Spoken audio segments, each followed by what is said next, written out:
AfricaCom, the continent's premier technology and telecommunications event, brought together industry leaders, policymakers and experts to discuss the critical issues shaping Africa's digital transformation.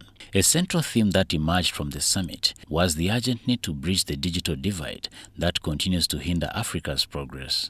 According to the International Telecommunications Union, only 36% of Africans have access to the internet. This stark statistic highlights the immense gap that exists between Africa and other regions of the world in terms of digital adoption and utilization. A lot of the population is still unconnected. And I don't just mean wireless and all of that, I mean essentially internet. So if you look at internet access, the global average is about 66%, but for Africa is 40%. And if you're looking at 4G, just 4G and 5G, we are standing at about 20-something%, while the rest of the world is over 60%. So we have a long way to go.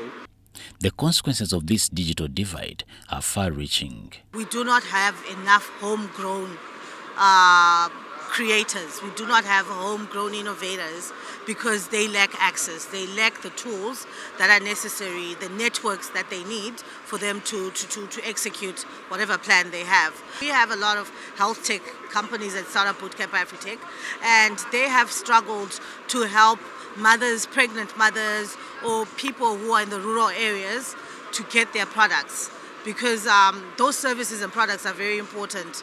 And it's a life or death matter, but people can't access that stuff because they do not have access to the internet or connectivity. Huawei Sub-Saharan Africa President Liu Chen says the vision for Africa is to build one network and one cloud.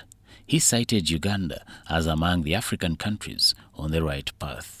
A national fiber optical backbone could increase the GDP of African countries by up to 5%. Take Uganda as an example. Currently, the Uganda government has planned a total of 5 phases for building the national backbone network. After the first 4 phases of the project, supported by Huawei, the all-optical backbone network in Uganda has covered 33 urban areas and connecting 1,408 government departments. Some analysts argued that expanding broadband infrastructure, particularly in the rural areas, is crucial to connect more people to the internet. In Africa, I've been in Africa in a lot of places, including rural places. The availability of 3G and 4G sometimes is not prolific compared to in the urban areas. Maybe we as providers and vendors, we need to collaborate to ensure that this 3G and 4G also penetrate all the way to the rural areas and to the places where it is required the most, so that when we change these feature phones, the feature 2G phones to 3G, there are resources available to take over. We have to address all the drivers of connectivity, right? We have to address issues like power, because there's no point in giving someone connectivity if they don't have access to power. You have to address issues like infrastructure. We still have not connected a lot of our countries. Yes, we have transformed and we've connected. We've added a lot more people on our networks, but we still have a lot of gaps that we need to address.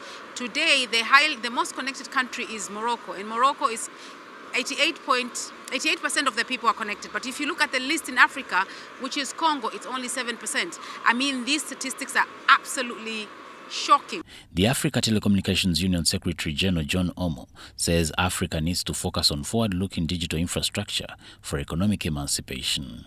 Even between countries or inside countries, people are not collaborating well. If you walk the streets of Kampala, for example, today you see one ICT company digging infrastructure across the road.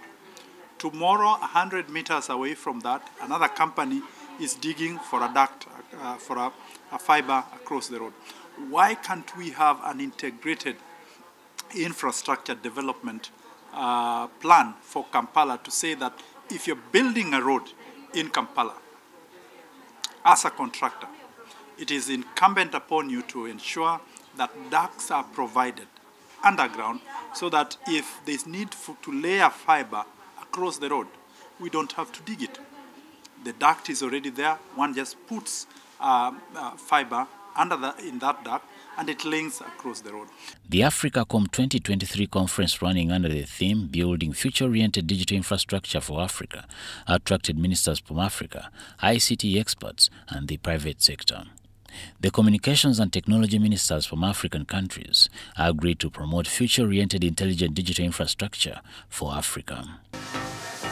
Huawei, a global leader in information and communications technology, also showcased their latest innovations at the event, spanning from artificial intelligence, fintech, machine learning, gaming, and many more. This largest technology event on the African continent happens at the time when the rest of the world is embracing machine learning, artificial intelligence, and 5G technology, but Africa is nowhere to be seen when it comes to this front. Industry players say that if Africa is to join the digital transformation drive, the African governments must prioritize investment in infrastructure and reducing on the cost of internet. I am Samuel Ssenono for EBC TV News in Cape Town, South Africa.